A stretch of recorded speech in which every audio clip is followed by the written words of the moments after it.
France Bleu Gare Lozère. Ils ont fait un retour fracassant ce week-end dans l'élite du football. 4-3, super victoire des Crocos à Angers samedi dernier pour leur retrouvaille avec la Ligue 1, championnat qu'ils n'avaient pas revu depuis 25 ans. Et forcément, on en reparle ce matin avec votre invité Solène Crescent, adjoint au sport à la ville de Nîmes. Bonjour Julien Plantier. Bonjour. T'es donc reparti pour le Nîmes Olympique, score plutôt impressionnant pour un retour en Ligue 1, 4-3 face à Angers. J'imagine que vous avez vu le match. Comment vous les avez trouvés ? Oui, quel plaisir de les retrouver avec cette fougue qu'on avait entreaperçue l'an dernier. C'est vrai qu'on a fait un retour fracassant en Ligue 1, mais bon, la saison va être longue. Il faut qu'on reste modeste, humble, et puis voilà, qu'on aille chercher ce maintien tant attendu par le peuple nîmois. Julien Plantier, le prochain match, c'est à domicile, face à un gros morceau, l'OM.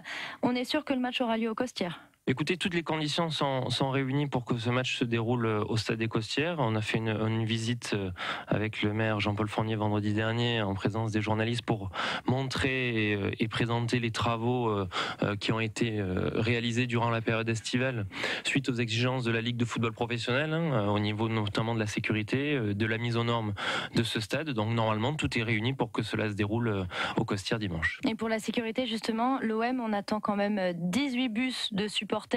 Le Nîmes Olympique fonctionne avec des structures assez réduites. Il n'est pas habitué à accueillir des matchs à risque comme ça. Donc comment ça va se passer ? Écoutez, tout ça se prépare. Dès le lendemain de la montée en Ligue 1, les services municipaux, la direction du club du Nîmes Olympique, les services de l'État travaillent en totale collaboration, partenariat pour préparer au mieux ce premier match. C'est vrai qu'il y a 900 spectateurs marseillais, supporters marseillais qui sont attendus dimanche pour ce gros match et ce retour du Nîmes Olympique en Ligue 1. Donc il y a pas mal de travaux qui ont été effectués. Il y a encore une visite demain qui a lieu en présence du préfet qui prendra la décision finale. Mais en tout cas, voilà, pour nous, de notre côté, on a véritablement travaillé de la meilleure des manières pour que ce match se déroule au Costières. Donc vous êtes plutôt confiant ? Oui, on est confiant, optimiste. Il y a pas mal de réunions qui ont eu lieu durant le mois de juillet avec les autorités préfectorales pour préparer au mieux ce match. Tout le monde est concerné. Tout le monde sait très bien qu'il serait beaucoup plus judicieux et pertinent que ce match se déroule au Costières. On a vu ce week-end tous les stades de Ligue 1 étaient bien remplis. Il y a quand même un effet Coupe du Monde aussi qui est à souligner, et en plus de cela qui est doublé chez nous de cet engouement autour du Nîmes Olympique et de ce premier match en Ligue 1 au Costières. Et justement, il est question ce matin sur France Bleu Gare Lozère du retour du Nîmes Olympique en Ligue 1, et on en parle avec Julien Plantier, l'adjoint au sport à la ville de Nîmes. Julien Plantier, la mairie a lancé depuis le mois de juillet des travaux pour mettre les Costières aux normes, la Ligue 1. Pour la Ligue 1, 1 620 000 euros de travaux. Est-ce que c'est aussi pour permettre aux télés de retransmettre les rencontres dans de bonnes conditions ? Ben oui, c'est vrai que c'est la Ligue de football professionnel qui est très exigeante à ce sujet, notamment par rapport aux retransmissions de télé. On a été obligé, nous, de refaire une plateforme pour le diffuseur télévisé.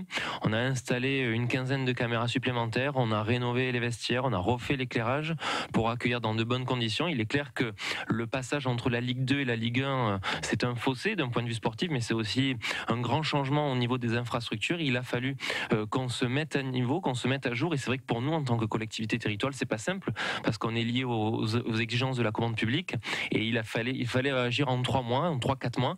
Il y a encore un certain nombre de travaux qui seront faits à l'automne, lors du dernier trimestre de cette année, notamment au niveau de l'éclairage, parce qu'il y a tout un nouveau système qui va être mis en place, mais en tout cas, là, on a un éclairage qui est conforme au niveau de la quantité de luminosité sur ce stade, mais il va falloir que l'on travaille encore en profondeur à ce sujet.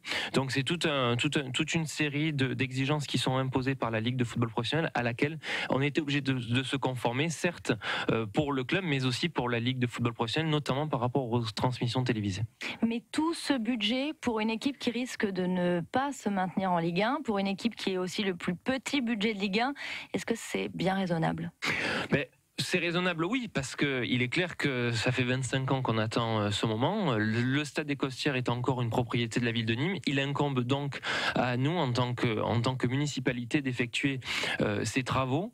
Après, on verra comment la saison va se dérouler. En tout cas, ce qui est certain, ce n'est pas du gaspillage. Il n'y a pas de gabegie derrière cela, dans la mesure où ça va aussi être un vecteur économique important pour la ville. On sait très bien que ce stade va être plein tout au long de la saison. On a plus de 10 000 abonnés aujourd'hui. Les 4 plus gros matchs affichent déjà complets, que ce soit Lyon, Paris, Montpellier ou bien Marseille. Et donc, c'est près de 16 000 personnes qui vont vivre sur la ville de Nîmes. Et donc, ça va servir au commerce du centre-ville, aux bars, aux restaurants. Et ça va être aussi un magnifique coup de projecteur pour la ville, parce que depuis le mois de mai, on ne parle que de Nîmes au niveau du football professionnel. C'est clair qu'on est le petit poussé, on est le 20e budget avec 20 millions d'euros de budget, loin derrière les armadas de l'élite du football français, mais c'est aussi le charme de notre ville. On a vu que pendant le mercato estival, on a aussi fait pas mal de communication, donc c'est ça qui est important. Et puis voilà, nous, en tout cas, ce qui est sûr, c'est qu'on est là pour accompagner ce club, on est là pour accompagner cette ville d'un point de vue sportif, et c'est toute la mission que m'a confié Jean-Paul Fournier et qu'on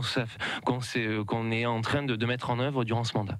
Merci Julien Plantier, vous êtes adjoint au sport à la ville de Nîmes. Merci d'avoir été l'invité de France Bleu Gard Lozère ce matin.